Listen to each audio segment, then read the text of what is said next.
There is a concept of a way of living that I have been getting stuck in quite a bit in the past year. Luckily, I've recently let go of it. I've walked away from the feed, as I'm calling it, okay?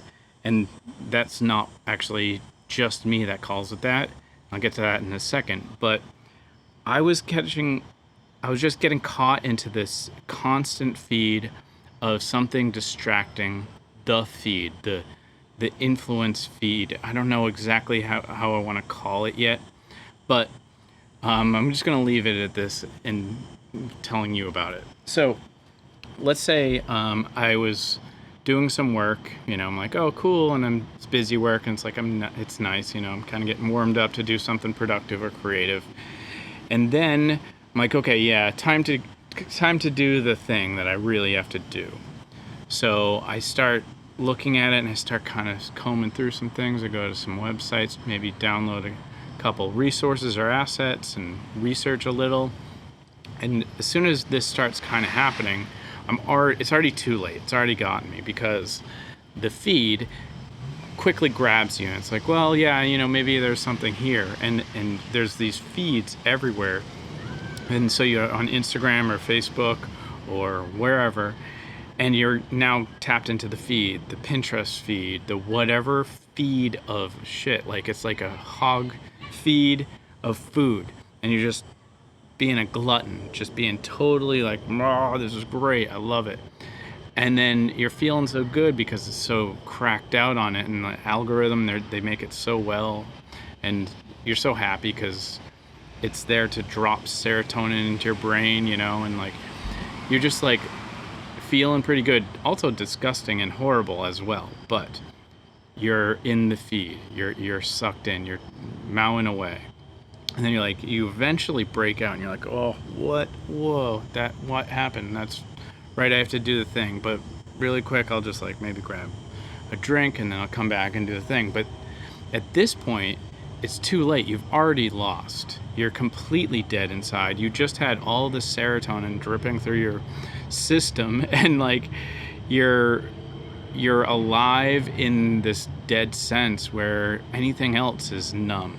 So you go to do the thing and it's not even nearly as close as painful as it was before. It's way worse. It's twice as much because you just had all this stimulation and amazingness coming at you that you were just hogging out on, and you're a junkie. That's what it's like. I think any kind of addiction is this like overriding subconscious like problem that you can't let go of, and you don't even know how it happens. Just one thing triggers the next, which triggers another one. Then you try to take control, and then the lack of it and the contrast of it has triggered the next one, which was built up from another like anxiety or something, right?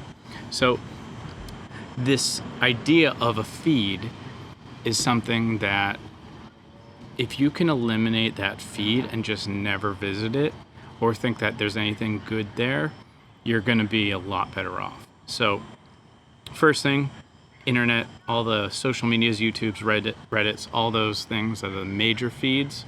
Get Newsfeed Killer, Newsfeed Eradicator. I've talked about it before. It is one of the best things that you can ever do for your internet and your computer and everything. Newsfeed Eradicator, absolutely get it. Do not continue on being on your computer without this plugin to Chrome. It's absolutely amazing. And I can't imagine, I must have saved days and days and days because of this thing. Maybe sometimes just because it checks you at the door. You go to YouTube and it's like Newsfeed Eradicator. You have to click it, and then if you did click it too, which you usually don't, you go, oh yeah, that's right, I'm not trying to do that. But if you do click it, you can go to it, and to activate the feed, you set a timer from 5 minutes to 10 minutes to 30 minutes, whatever. And I always do 5. Always. Like maybe every once in a while, if I'm done with stuff, I'll do 10. But I'll do 5 minutes, and then it just shuts off the feed after 5 minutes and just goes back and says Newsfeed Eradicator, and you're like, oh shit, that's right. So absolutely get that. But the concept of going into a feed of any sort is something that you really want to eliminate.